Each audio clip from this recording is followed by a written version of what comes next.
NFTs aren't dead just yet, but the MSM might be. The success of a recent post from Rolling Stone calling NFTs worthless struck a nerve, but the reality is more complicated and more hopeful. Rolling Stone.com hit the traffic motherlode today with an eye-catching post calling the end of non-fungible tokens NFTs. The piece, "Your NFTs are actually, finally, totally worthless," picks up a new study by Dap Gamble, a community of finance experts, and runs with it hard. And it hit a nerve. As of writing lunchtime Thursday, the post is top trending on their website and on Google itself. Type the term NFT into your browser, and it appears at the apex of the search results. To be sure, there is plenty of meat here, and the headline isn't completely wrong, at least judged by the loose standards of headline writers. It's sort of true that most NFTs are indeed worthless. The study found that, out of a sample of 73,257 NFT collections, 69,785 have a market cap of 0 ETH. That's 95% of the total, which is almost all of them. The study says that 23 million people now hold NFTs with no value, which is certainly tough for those investors. Just 21% of the collections included in the study can claim full ownership, meaning around 4 out of every 5 collections remains unsold, the writer, Klee, notes. With buyers becoming more discerning, projects that lack clear use cases, compelling narratives, or genuine artistic value are finding it increasingly difficult to attract attention and sales.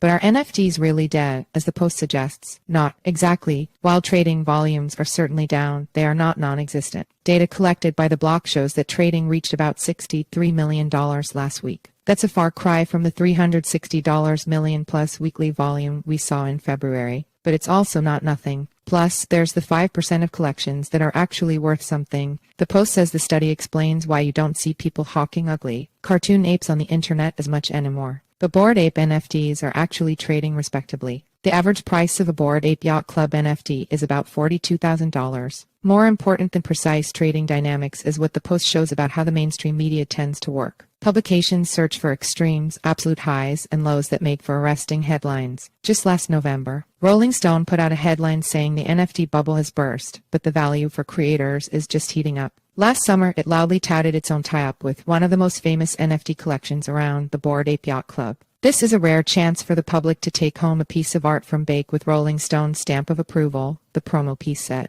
Now Rolling Stone has an opposite sort of message similarly filled with hyperbole. Anyone who has covered crypto for a while has seen this movie many times before. Bitcoin has been written off countless times, yet it's still trundling out blocks. It has millions of followers, and the price is now $26,000 plus, which, again, isn't nothing. Of course, there have been highs and lows, but the idea that a technology is useful as NFTs is going away entirely is silly. NFTs are a digital wrapper for non-physical and physical items, allowing them to be tracked and traded. That is an idea with wide applicability, whether it's reflected in art markets or not. The bigger story here is that media publications are losing credibility because they disingenuously look for extremes when the real world is full of nuance. Many in crypto, as a result, have already started tuning out the news cycle, as my colleague Dan Kuhn wrote recently of this phenomenon. People are building and developing and ignoring whether the media says the world is up or down. Their reality isn't framed by what a journalist somewhere says it is. They look at tech and make something useful out of it. And thank God they do.